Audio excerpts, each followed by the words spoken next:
Welcome to the U.S. Manufacturing Today podcast, your hub of information about the U.S. manufacturing and distribution industry. Brought to you by Variable, the on-demand labor solution revitalizing and optimizing your operation, enabling just-in-time response to demand, more efficient production, and lower cost per unit. And now your host and head of reindustrialization at Variable, Matt Harine.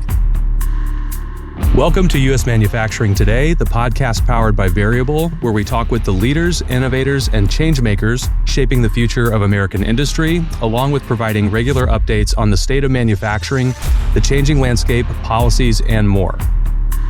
There's a growing realization across the country that manufacturing isn't just an economics issue, it's a strategic one, and supply chain fragility, geopolitical competition, and the need for resilience have all pushed manufacturing back into the national spotlight.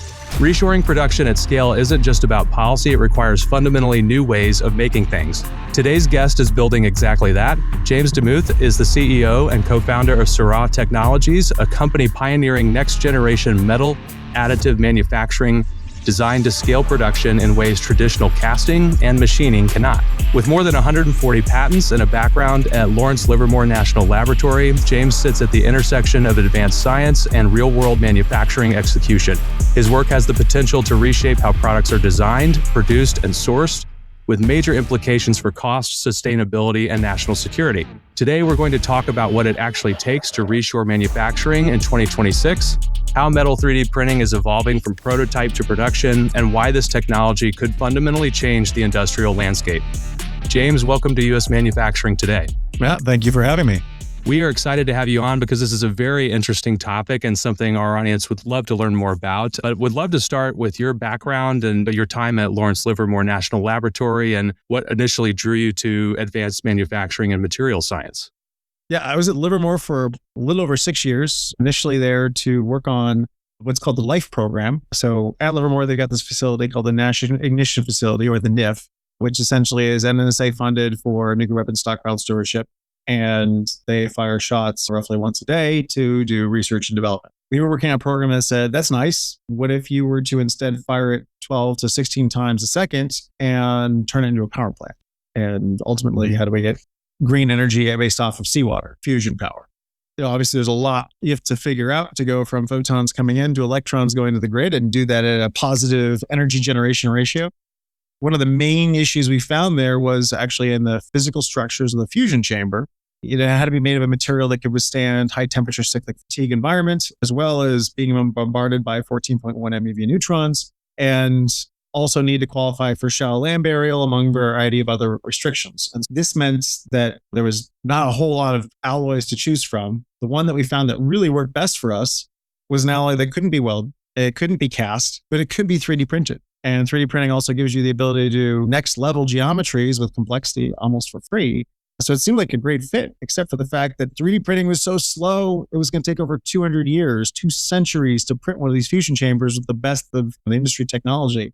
And we said, that doesn't work, right? So how do you do this faster? How do you scale it up? In the metal 3D printing process, the legacy traditional process is like, you take a laser, focus to a spot around 100 microns in diameter, around the diameter of a human hair, and you scan around a thin layer of metal powder, essentially micro-welding that powder to the layer below, and you scan as fast as you might, it's still a slow process. That's a single laser. You can go faster by adding more lasers, but adding more lasers gets you diminishing returns. And ultimately, you go past, let's say, 8 to 16 lasers, and your unit economics start getting worse. And each laser produces diminishing returns, if you would, as you keep adding them. So then your option is add more machines if you want to increase capacity, but that means you have to build your object in chunks, which also raises its own concerns.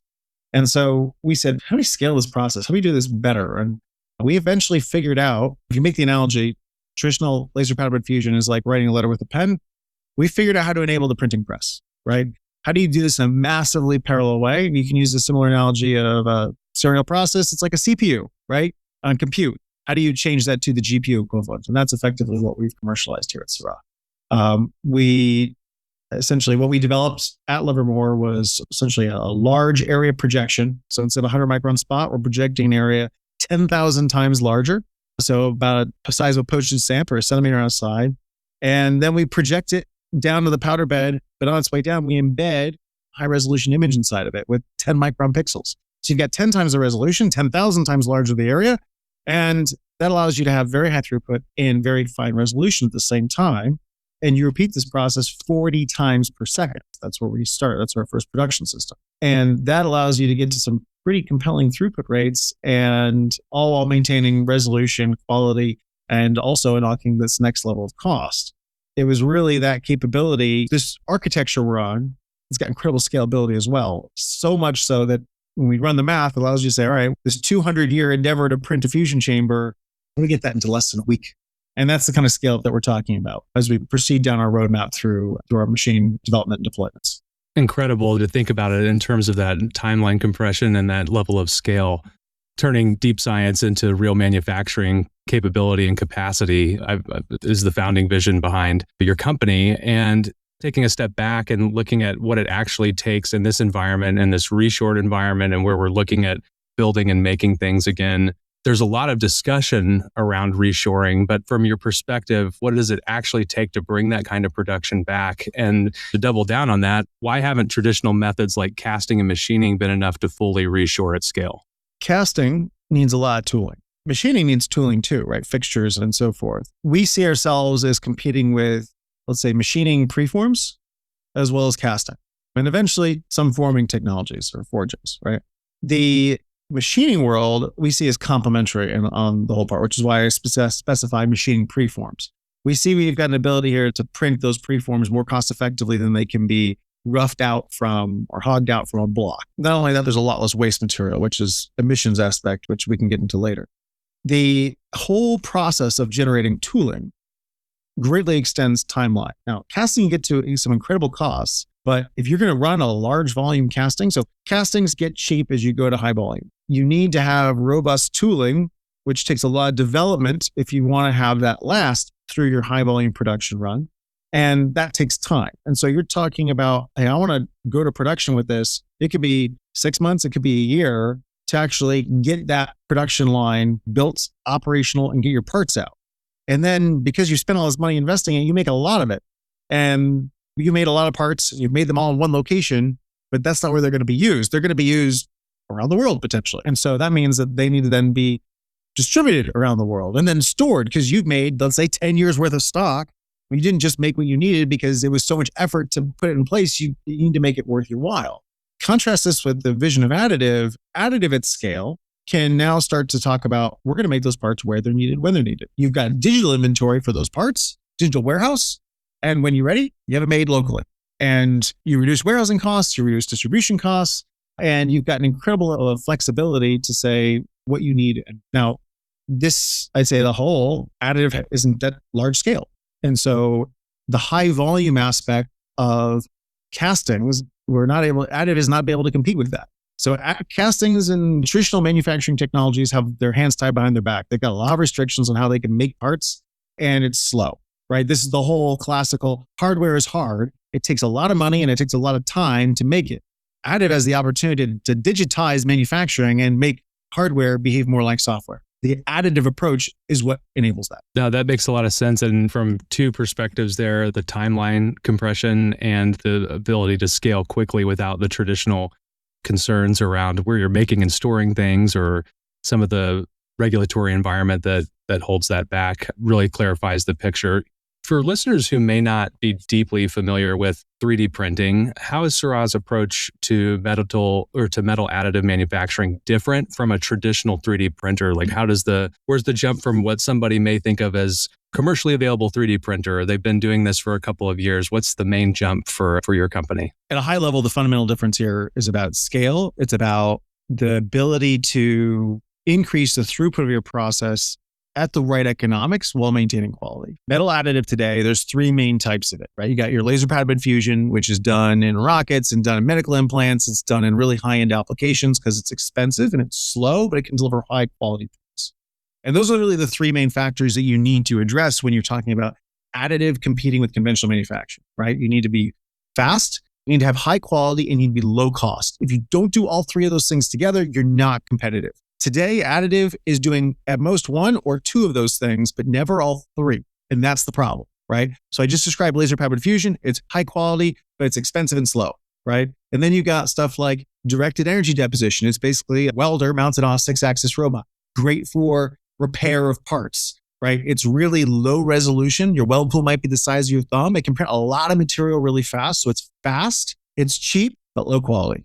It requires extensive post-processing to get to that final shape. And metallurgy is not necessarily larger melt pools, larger geometries like that can lead to different qualities of melt pool, especially if it's uncontrolled, right? Which they just got a big honking beam or they've got a big electric arc and it's just welding it all at once. That's a relatively uncontrolled process. And then you've got binder jetting. Binder jetting has essentially your squirting glue or you've got plastic coated particles. And then you're either melting the particles and fusing it together or you're somehow gluing those particles together. Then you have to do a secondary step where you put into a furnace and then a packed bed of particles is like 60 to 80% dense, right? If you're all uniform spheres of a single distribution, it's 60%. So you're talking like 20 to 40% shrinkage of your part. And that is random. You got a stochastic distribution of particles and their sizes. No matter how good you are, it's never perfect. And you don't know exactly whether they're never in a perfect lattice, right? And so there is randomness in your shrinkage, which just kills your reliability. And now you need to measure every single one of your parts because 1 out of 100, even 1 out of 1,000, like you look at automotive, you need 1 out of 10 million, right? That's the failure rate they need. Measuring that is expensive. You need to have a process that's good and reliable. And binder jetting fundamentally has a problem with getting there, right? So it's also got aspects of there's large minimum feature sizes. They can't do things that are too small. They can't do really thick walls because you can't get the binder out of them. And so there's a lot of constraints. You also never are getting the right metallurgy because you're sintering, you're never fully melting, right? So you can't reset. You can only grow grains. You can never make them smaller through heat treatment and so forth. So binder jetting is cheap, fast, low quality. So those are the 3 main ones. What we did is we said, all right, let's start with the high quality process, laser powder bed fusion. And how do we scale this in a massive way? Step 1, we build our own laser, right? Lawrence Livermore National Laboratory, aka lasers, laser, but nothing but lasers. We have a fundamental understanding of how you build lasers. We also don't use the same type of laser either, right? Everyone else is using a fiber laser. We use what's called a diode pump solid state laser. It's pulsed. So there's a really high burst of energy in a short pulse, but we had to modify it. The canonical diode pump solid state laser or dipsel doesn't quite deliver the right pulse dynamics. So we had to modify them. So we had to build our own system to do that. So we sculpt our pulse over time and then we pattern it with a high resolution image that gives us sculpting ability over space. And so we do have a very large melt pool, but we can control how that melt pool behaves by patterning dynamically inside of it during a pulse. And so we've got this incredible ability to control on a per pixel level what the time temperature curves of the metal are doing, which has never been possible before. And the time temperature, heating and cooling rates on metal is the central core of what makes quality. That level of control is how you get to incredible quality, whether it's controlling the grain structure, the grain orientation, or controlling the solidification rate spatially without slowing down. That's the key thing. Oh, by the way, that I mentioned the lasers scale really incredibly. It's 10x the throughput for 3x the cost. There's a huge opportunity here to go, let's say if we're at like $200 to $300 a kilo today to $20 to $30 a kilo as we go through subsequent generations of machines. And that's the volume, the price points for high volume castings. That's a multi-trillion-dollar industry right there for automotive. And it's about how do you scale? I'd say laser powder fusion, they don't have a path, right? They can have more lasers, they can defocus them, which means they have low resolution. We've got an ability to pattern our lasers, so that defines our resolution in an engineered way. We design our own laser systems. We design our own light valves, that's the patterning. Design our own lasers, that gives us the power and the throughput.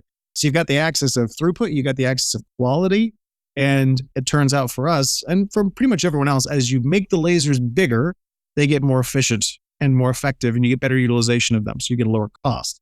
The problem for everyone else is you make the lasers bigger, you have a bigger spot size, you have lower quality. So they're trading off CapEx benefit for process. Post-processing is often called the dirty little secret of additive, and they're pushing towards more of that. We've got an opportunity to reduce post-processing and take the CapEx advantages at the same time, so you get a win-win instead of a win-lose trade-off. Makes a lot of sense. And a lot of really great takeaways there. More throughput, higher utilization, less waste, all of those things which are critical for manufacturing in general, but also in this drive for reshoring and reindustrialization that we're in. Just taking a quick pivot in the show, I think we've spoken about manufacturing as a national security issue. foreign supply chain reliance. Can these technologies, one, help close gaps faster than traditional methods that we're seeing right now, or what's been the general discourse? And two, what role should policy and government or private industry play? It's something that we've seen the debate play out in rebuilding the industrial base, but do you see some type of help from federal policymakers helping accelerate this? At a high level, right? We're talking about the ability to make any geometry in any material. That's an incredible capability. And whether you're talking munitions, whether you're talking about defensive operations, you're talking about compute power and cooling it, right? There's the ability to do that it's the ability to create, right? And that is central to us being successful as a country. And if we let others become experts in that faster than us, we're going to fall behind, right? China is investing hundreds of millions, if not billions, into deploying not new technology, but just massive amounts of legacy traditional laser powder fusion and other additive technologies, right? They subsidize CapEx. They've got cheap labor. The West is never going to compete on a cost basis with them using the same technology. And so the part of this recent boom we're seeing in additive and manufacturing in general is only enabled by the fact that the technologies or the industries that they're addressing have prohibited China to compete. So defense, aerospace, that's where they're able to really shine. That's going to last for a while, but that's a very small segment of the overall market. And so if we double down and focus on that, China's going to expand and dominate everywhere else. And the way you compete against that is twofold, right? One, China is working with an unlevel playing field, right? By subsidizing all this manufacturing, they're essentially making the cost of it plummet. Now, they'll always be able to drive a lower cost than the West will. That's just how they work. The West is just not capable of keeping up with it. And we could, if there was the policy to do that, but there's just, generally speaking, there has not been the political will. The way we compete against that is twofold. So one, policy to essentially accelerate our own manufacturing stateside. And two, have a better technology. Our selfish perspective is do both. And we see that we've got a tech that can fundamentally compete with China at scale. No matter how far they subsidize it, we can scale our tech to be incredibly competitive. And in such that, yeah, you can subsidize something so they're losing money hand or fist. If that's the case and that's what they need to do to compete with us by a lot, sure, let them have at it. That's fine. Obviously, zero is a non-competitive price point, right? How do you compete with zero? But you compete with zero by having the policy, by doing the tandem combination, right? So that's the two main drivers that are going on. I'd say that they are also working on trying to recreate what we're doing, right? They're several years behind, but they got papers out there on light valves and lasers, and they're trying to recreate it. They don't know how it's done. They're definitely barking up a lot of the wrong trees. I'm not going to confirm or deny anything that they're doing specifically because I don't want to give them any guidance on where to go. Once there's there, that's the thing, is you can drive towards that target and you will get there faster than whoever it was that forged that path initially, because they were searching versus there's a target and you're driving in that direction. But to forge ahead, the question just is, are you forging on the right path or are you on a wild goose chase? So our goal is to send them on wild goose chases by disseminating a lot of fear, uncertainty, and doubt into exactly what we're doing. There's all these different ways of doing it. Which one's the right one? It's buried in there somewhere, but we're not going to tell you. But they're pouring a lot of money into it. So they're working on catching up. And if they get to those capabilities faster than we do, we're going to be in a world of hurt. Because that's like saying, hey, all of a sudden, who was the first to develop atomic weapons, right? Now they've got a leg up on everyone else. Not saying this is like that, but nuclear is all about geometry. And guess what additive is all about? Geometry. Geometry-enabled applications, whether it's lightweighting, it's more efficient, or it's just enabling fundamentally new technology that was not possible before. And a lot of these processes, especially in nuclear, lasers, optics, they're nonlinear. That means it's not like a gradual approach. It's like you figure something out, it's a step function change. So not only are we enabling a step function change from a technology manufacturing, we've got the ability to enable step function changes for our customers in their industries by figuring out working with them to enable their visions on how to do stuff, which are not possible today with conventional manufacturing. That's, I think, a lot of the story on reindustrialization is looking back at what happened over the last 30 years. It's a recurring theme on our show that started with basically labor arbitrage and some of those inputs that you talked about. I think that two focal lens that you're talking about, one, how do we do that from a policy standpoint? But two, just the technology arms race is so critical. And I think you summarized that really well. It's like ways to win. How do we win this arms race? So that makes a lot of sense. And I think what also is missing is we talk about a lot of the here and now. If you were to look out ahead 5, 10, 15 years, how different will manufacturing look if technologies like this were widely adopted? I think we're probably in the very early phases of this, right? If you were looking out at the future of not just your company, but this technology in general, its applications, what's the ideal state for you? Yeah, I mean, from our perspective, right, we've been doing a lot of development work on what it is that we're commercializing, but we're also very new to the block from a commercialization standpoint. Our first production systems literally just turned on a couple of weeks ago. That's how new it is, right? Which is an incredibly exciting time for us, but it's also meaning that like we're just starting there, and for better or for worse, we have a fundamentally different process from everyone else. So we don't get to build on the 36 years of laser powder bed fusion recipe development that's gone on. We have to start from ground zero, right? And build up from there. I think there's a lot of work to do there. There's a lot that needs to happen to get across that finish line, but we're going to see as this gets adopted, this just means rapid speed up in the ability to test something and go to mass high volume production, right? So you figure out a new design to do something, and then on the order of weeks, you could be in producing millions of units, right? That's the kind of level of scale up. So you can talk about massive changes. Like you have a new type of munitions, right? That you figured out, right? You can go from figuring that out to having actual articles on the ground in a rapid time frame. Now, for that, like from our perspective, like you need to have several machines deployed to be able to do that, to have that capacity, right? So for us, there's what's the current installed capacity? That's the flexibility you have rapidly. And then what's the future installed capacity you do with future orders? One of the things that we've been focused on is how do you make a nimble manufacturing facility? So we're not just setting things apart on the laser side and optics and patterning and distribution of high quality light. We're also focused on the materials and the changeover speeds, right? So we're printing prints completing prints quickly. If you're doing a print in 4 hours, you can't spend 4 hours to reset your printer. That's not viable, right? That's a 50% duty cycle. That's awful, right? And today's printers are not even that. They're like 6, 8, 12, sometimes 24 or 48 hours to reset some of these prints. If you're doing a print in 4 hours, that's totally non-viable. So like we've got a separate, what we call a cartridge architecture, which means that the powder is loaded, you're purged offline, you've aligned your spreader, you're all ready to go. You finish a print, you take out that print, you put in a new one, you're back up and running within 15 minutes. It can be a different material for a different customer, for a different part. Doesn't matter. Our goal is we're deploying factories. We want to fill our funnel, right? Which means we need to be agile and nimble for how you slot in different applications and really utilize your tools and equipment and your resources.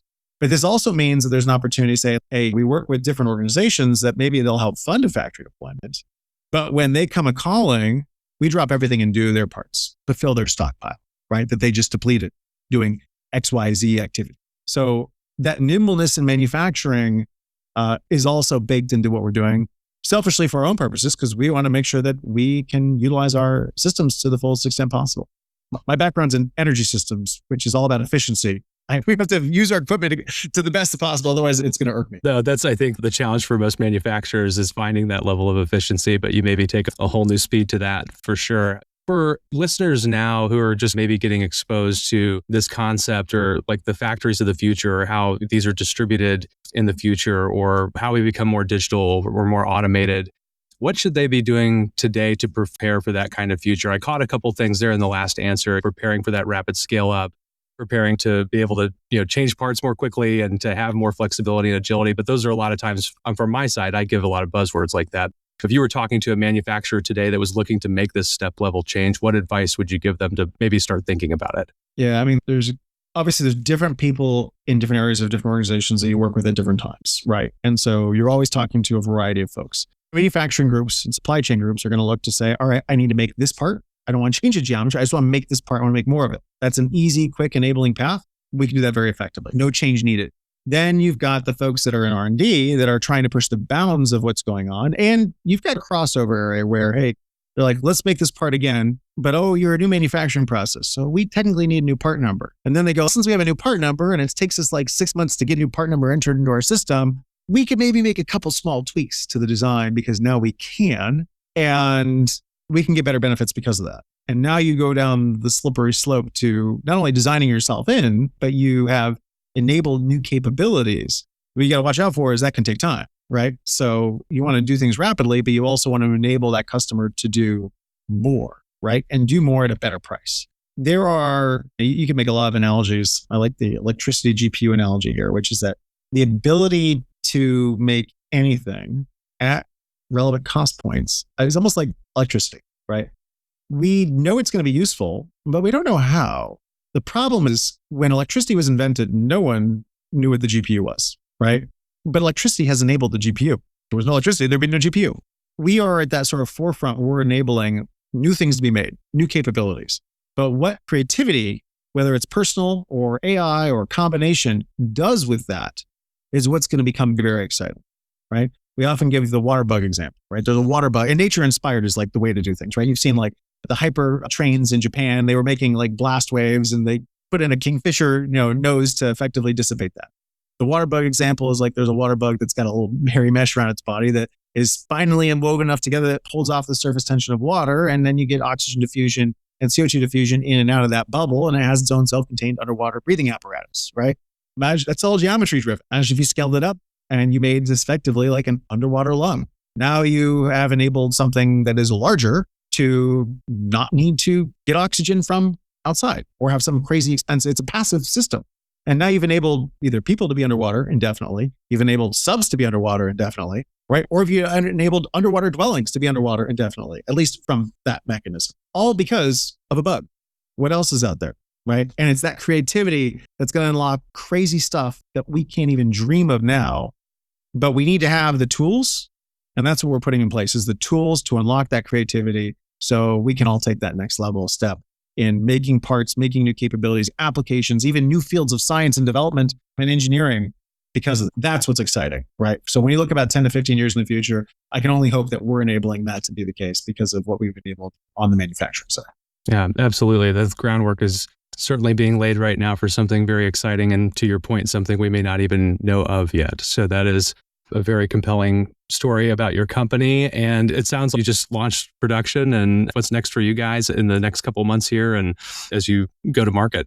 We are right now with our first production systems coming online. Our focus is on moving our massive backlog of customers through our funnel. And ultimately, our vision here is putting into place multi-year bookings for part production. And we got some of those in place, but we got to move them through the funnel. And for that, we need the funnel to be open, which is just now opening up, which is exciting times. Absolutely. Where can our listeners go to find out more about you and more about Seurat and what's next for you guys? Yeah, start with Seurat.com or reach out to us at info@Seurat.com. We're happy to field questions, or also the big conference coming up, Rapid.